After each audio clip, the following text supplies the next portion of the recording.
They have a new album review from the legendary band Dokken. This band is one of the pioneers of glam metal. The original band had George Lynch on guitar, but now it's just Don Dokken with a new band. The name of the album is Heaven Comes Down. This is their first new material album in 11 years. It's the follow-up to Broken Bones from 2012. So far, this has been a good year for 80s bands with great albums from both Winger and Extreme, not to mention Lynch Mob, who released an album a week ago. According to Don Dokken, they were going for a sound closer to albums Tooth and Nail and Under Lock and Key, but giving it a modern twist. Their last album was a rarities album in 2020 called Lost Songs 1978 to 1981, but now we have some new material. Now for the history portion of the video, I will keep it short. Dokken formed in 1979. The band's founding members included Don Dokken on vocals, George Lynch on guitar, Juan Crucier on bass, and Mick Brown on drums. They gained significant popularity during the 80s glam metal era with their melodic yet heavy sound. They released a few albums in the early to mid-80s, such as the ones I've mentioned. However, there were lots of tensions with the band and creative differences, and mostly between Don Dokken and George Lynch. And this led to lots of lineup changes over the years. Despite this, Don Dokken continued to release albums with this band. They released Back for the Attack in '87, which was a really great album. It had the power ballad Burning Like a Flame. But then after hiatus in the 90s, the band reunited in '93 with Dysfunctional. And after that, Shadow Life in '97. The original lineup had a brief reunion in '94, but then they disbanded quickly. Don Dokken since continued the band with various lineup changes. Two other significant albums were Erase the Slate from 1999 and Hell to Pay in 2004. The biggest issue I have read with this new album is people are saying that Don's vocals are not the same as they used to be. That was why I posed the question in the thumbnail if this should have been a solo album. I said this for a few reasons.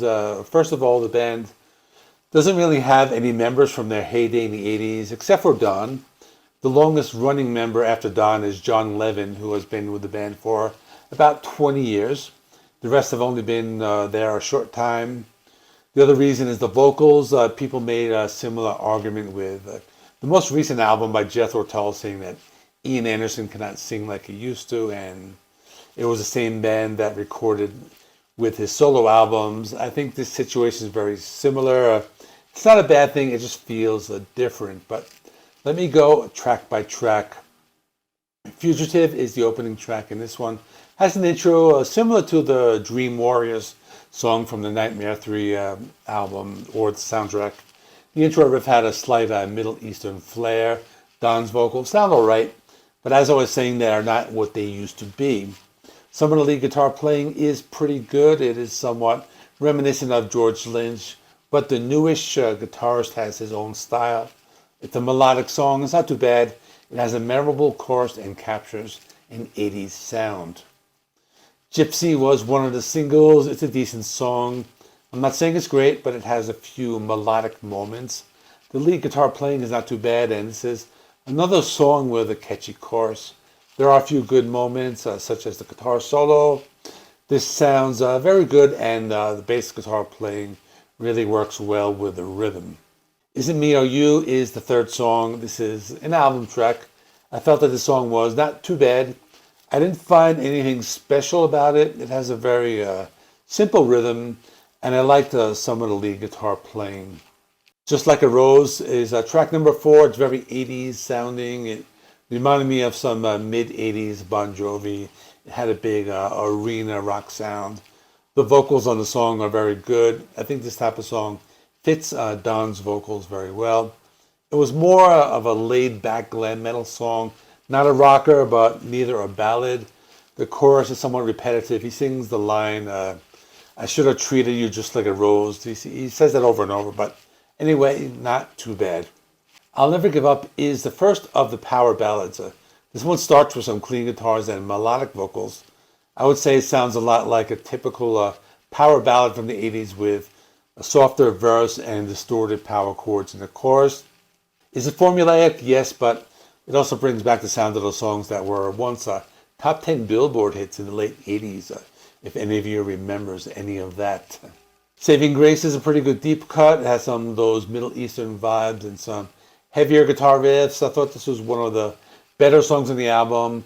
The tone was a little darker and there was a mysticism about it. Track 7, Over the Mountain, is the next song. It's not the Ozzy Osbourne song, although that would have been cool if they did that. This was one of the singles. This one didn't blow me away. It's a decent rocker with some heavy power chords and a catchy chorus. It doesn't have much more going for it, but that's all I want to say about it. I Remember is another one of the ballads. This one's not too bad, but I didn't feel it was very memorable. The lyrics were pretty straightforward, and the song had a typical electric guitar solo that's played over the clean guitar chords. Lost in You is another ballad that had a thick bass guitar sound in the verses.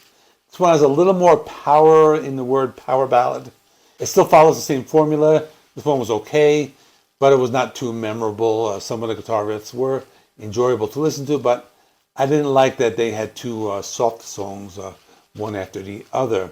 Santa Fe is the final song. This is very different. More of a country song with acoustic guitars.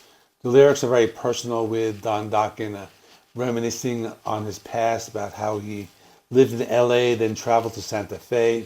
Even though it's a very different and it sounds nothing like a Dokken song, I kind of like it. It reminded me of that John Bon Jovi song, Blaze of Glory, from the Young Guns 2 soundtrack. And it was also a very personal song. I like that. Now for my final thoughts, I thought it was okay, but it's not anywhere as good as the Dokken album from the 80s. I felt that the first half of the album was better than the second half. I thought the album started to drag maybe after track number 6 up to track number 9, something like those were kind of boring, but I liked the last track, Santa Fe. That was different. I liked it a lot. And if you're looking for something that sounds like the original Dokken, I would say skip this. If you're a fan of Don Dokken, no matter what he does, I think you might be able to get into this.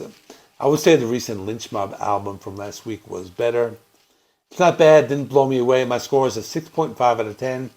Let me know in the comments what you think. And to answer the question, I think this probably would have been better as a solo album, but we all know that if a person or an artist, they make an album like a return of the band, it will get more attention and it will sell more. But in my opinion, this is probably more a solo album. But anyway, check out this video right here, a review of Back for the Attack by Don Dokken as part of my anniversary review series.